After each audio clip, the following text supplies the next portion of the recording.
दोस्तों, जैसे कि हम अक्सर ये बात कई जगह पे कहे हैं कि कई जगह पे कहते आए हैं कि जो साइंस होता है वो रिलीजन के बिल्कुल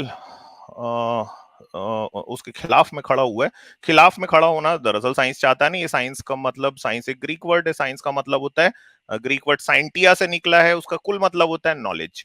जो नॉलेज कभी हमको, जो रिलीजन है, इससे कभी मिलती थी, मगर वो नॉलेज गलत हुआ करती थी, क्योंकि इंसानी जो दिमाग है वो इतना विकसित नहीं हुआ था कि वो चीजों को उस ढंग से समझ सके। लेकिन अब जो हमारे सामने में आज का जो साइंस है, ये हमेशा जो ट्रुथ है इसको सामने लाता रहता है।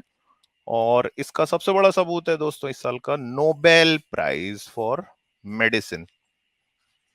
तो तीनों भाई, ये मेरी स्क्रीन को आप शेयर कीजिएगा।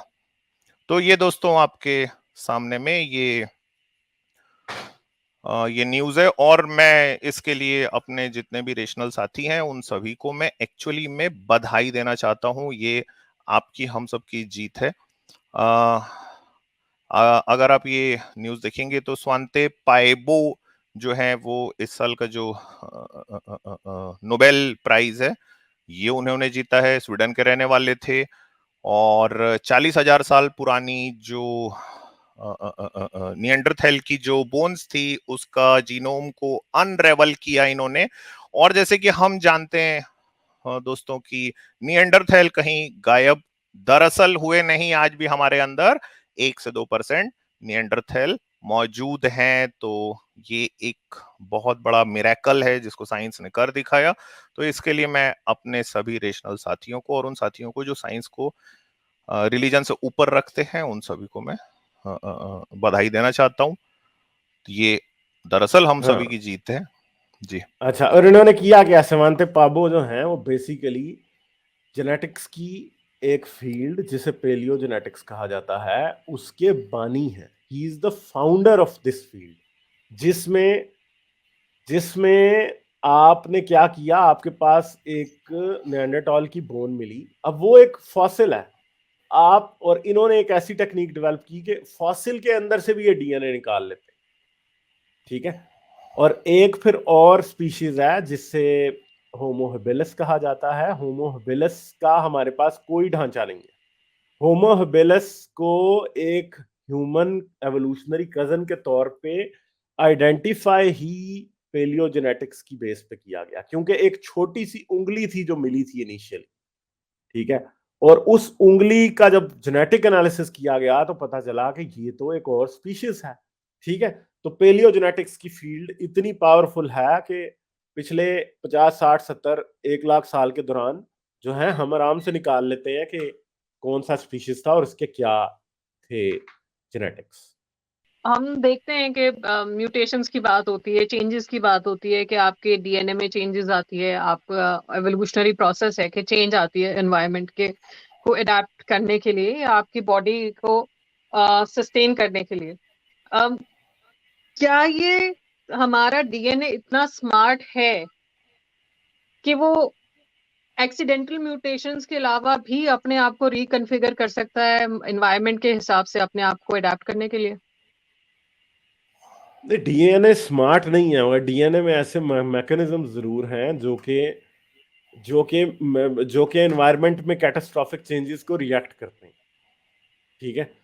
वो एपिजेनेटिक चेंजेस जिनको कहा जाता है, या फिर एनवायरनमेंट में 100 किस्म के कैटलिस्ट होते हैं, जैसे कि कोई केमिकल एनवायरनमेंट में होगा प्रेजेंट। ठीक है। जिसकी वजह से डीएनए की म्यूटेशन एक्सट्रीम पे चली जाएगी, और जब एक्सट्रीम पे म्यूटेशन जाएगी तो उसकी वजह से एवोल्यूशन स्पीड अप हो जाती है। तो एवोल्यूशनरी मैकेनिज्म्स को ऑन स्टीरॉइड्स करने के मैकेनिज्म्स इंसान के एपिजेनेटिक जीनोम के अंदर मौजूद हैं। ठीक है। अब मैं उसको, जारी बात है कि I am not an expert, मैं उसे ज्यादा डिटेल में नहीं बता सकूंगा, मगर कोशिश करेंगे कि इसके ऊपर भी कभी कोई, काफी टेक्निकल टॉपिक है इसके ऊपर, मुझे नहीं पता कि स्ट्रीम करना इतना अच्छा होगा या नहीं होगा, मगर किसी टाइम की जा सकती। उसके लिए मुझे पढ़ना पड़ेगा और फिर प्रॉपरली एक स्ट्रीम में उसके ऊपर प्रिपेयर कर सकता हूँ। देखेंगे अगर लोगों का इंटरेस्ट हुआ तो। गालिब भाई, मैं इसी टॉपिक पे कुछ आगे भी बात रखना चाहता हूँ। भाई देखिए दोस्तों, मैं हम्म। हमेशा, और हम सभी हमेशा ये बात को कहते हैं कि ह्यूमन इवोल्यूशन दरअसल कुछ लीनियर नहीं होता है। ह्यूमन इवोल्यूशन बल्कि एक पेड़ की शाख जैसा होता है, उसके अलग अलग ब्रांचेस निकले होते हैं। ये कहना बिल्कुल ही गलत बात है कि एक दिन एक बंदर है वो खड़ा हो गया और वो इंसान बन गया, नहीं। जो ह्यूमन इवोल्यूशन है वो इतना भी सरल नहीं है, बल्कि वो जटिल है। और मैंने एक स्क्रीन शेयर की है, तो इसको अगर आप शेयर कर देते तो जो होमिनिड का इवोल्यूशन है वो कुछ इस तरह से दोस्तों, इसमें आपको एक छोटी सी टाइमलाइन भी नजर आती है। और यहाँ पे हम देखते हैं कि चिंपैंजी और हमारा एंसेस्टर तकरीबन आज से 45 लाख साल पहले करीब वो हमारा दोनों का पूर्वज एक ही था, एंसेस्टर एक ही था। और फिर वहां से वो लाइन जो है वो अलग हुई है। तो जो चिंपैंजी और हमारा एंसेस्टर एक है, हम चिंपैंजी से इवॉल्व नहीं हुए हैं। और इसी तरीके से अगर आप देखेंगे तो आपको उसके बाद में जो जहां पे हम खड़े हैं इस ब्रांच के आखिरी छोर तक पहुंचने में, उसमें आपको अलग अलग नाम यहाँ पे दिखाई दे रहे हैं, जिसमें से एक आर्डिपिथिकस रेमिडस जो है ये काफी जरूरी है, क्योंकि ये सीधा चलता था। इसके जो पेल्विक बोन मिले हैं उससे हमको ये पहली बार पता चला है। बिल्कुल उसी तरीके से ऑस्ट्रोलोपिथिकस जो था, जिसको हम लूसी भी कहते हैं, वो भी सीधा चलता था। और उसका जो दिमाग है वो हमारे दिमाग से 35% साइज का ही था बस। उस समय तक उनके पास में ये महारत नहीं आई थी कि वो किसी टूल वगैरह को इस्तेमाल कर सके। लेकिन होमो हैबिलस, हैबिलस का मतलब होता है हैंडी, तो होमो हैबिलस का मतलब है हैंडीमैन। और उसका जो ब्रेन है ये तकरीबन 50% हमारे ब्रेन के करीब था। और आप ये देखिए कि 50% ही बस उसका ब्रेन था, लेकिन तब भी उसको वो जो पत्थर के औजार हैं उनका इस्तेमाल कैसे करना है ये इसको पता चल गया। फिर उसी तरीके से आपको इसी चार्ट में होमो इरेक्टस दिख रहा है। होमो इरेक्टस का मतलब होता है इरेक्ट यानी सीधा खड़ा हुआ, होमो यानी जो सीधा खड़ा हुआ एक मैन है। तो उसका जो ब्रेन था वो तकरीबन 60 से 70% साइज का था, जो हमारे साइज का है।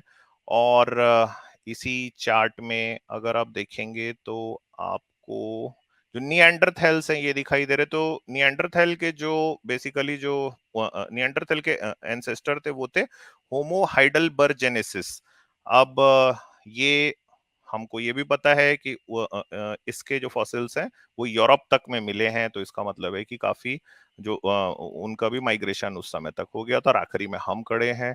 और इस साल का जो प्राइज मिला है वो उसने और भी ज्यादा इन बातों को पे अपना एक स्टैंप लगाया है, अपनी एक स्वीकृति दी है साइंस ने कि हाँ ये ह्यूमन इवोल्यूशन इस तरह से हुआ है। और ये दरअसल कोई लीनियर नहीं था, ये जैसे एक ब्रांच ट्री है उस तरह से था। लाइक, शेयर और सब्सक्राइब करना मत भूलें। इसके साथ साथ आप मेरे चैनल को पेट्रियन पर सपोर्ट कर सकते हैं। पेट्रियन का लिंक वीडियो की डिस्क्रिप्शन में है।